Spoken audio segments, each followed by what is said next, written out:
சொந்த குடும்பத்திலேயே என்ன குற்றவாளியாக்கி விட்டானுங்க.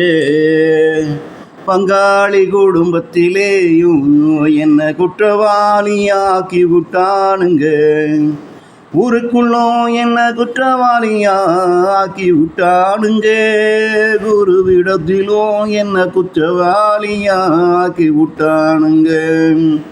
நண்பர்களிடத்திலும் என்ன குற்றவாளியா ஆக்கி விட்டானுங்க. இராணுவத்திலும் என்ன குற்றவாளியா ஆக்கி விட்டானுங்க. பெண்களிடத்திலும் என்ன குற்றவாளியம் ஆக்கி விட்டானுங்க. ஆண்களிடத்திலும் என்ன குற்றவாளியா ஆக்கி விட்டானுங்க. பொண்டாட்டியிடமும் என்ன குற்றவாளியா ஆக்கி விட்டானுங்க.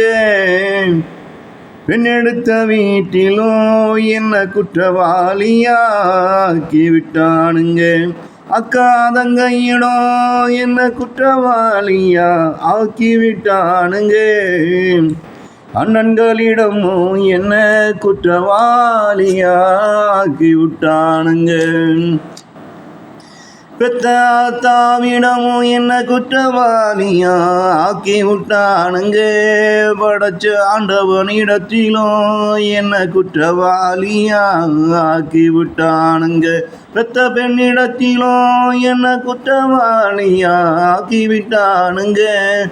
பெத்த பிள்ளையிடமும் என்ன குற்றவாளியா ஆக்கி விட்டானுங்க.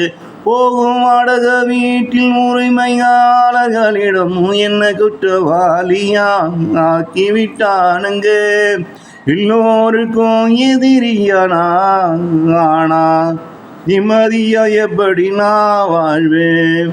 இங்கே எல்லோருக்கும் எதிரியானா ஆனா நிம்மதியா எப்படி நான் வாழ்வேன். ஒன்று கவனித்தாயா, இதில் ஒன்று கவனித்தாயா, என் எதிரிகள் எல்லோரும் மனிதர்கள் தான். இங்கே என் எதிரிகள் எல்லோரும் மனிதர்கள் தான். மனிதர்களுக்கு தானா எதிரி. இயற்கையும் பஞ்சபூதங்களும் என்னை எதிரி என்று சொல்லவில்லை. இயற்கையும் பஞ்சபூதங்களும் என்னை எதிரி என்று சொல்லவில்லை. அதனால் தான் நானும் என் உறவென்று அவர்களிடம் ஒட்டி கொள்ளுறேன். மனிதர்களுக்கு எதிரியாக எது என்ன ஆக்கியது.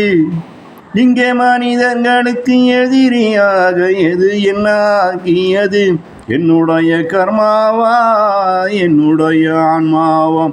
என்னுடைய கர்மாவா என்னுடைய ஆன்மாவா.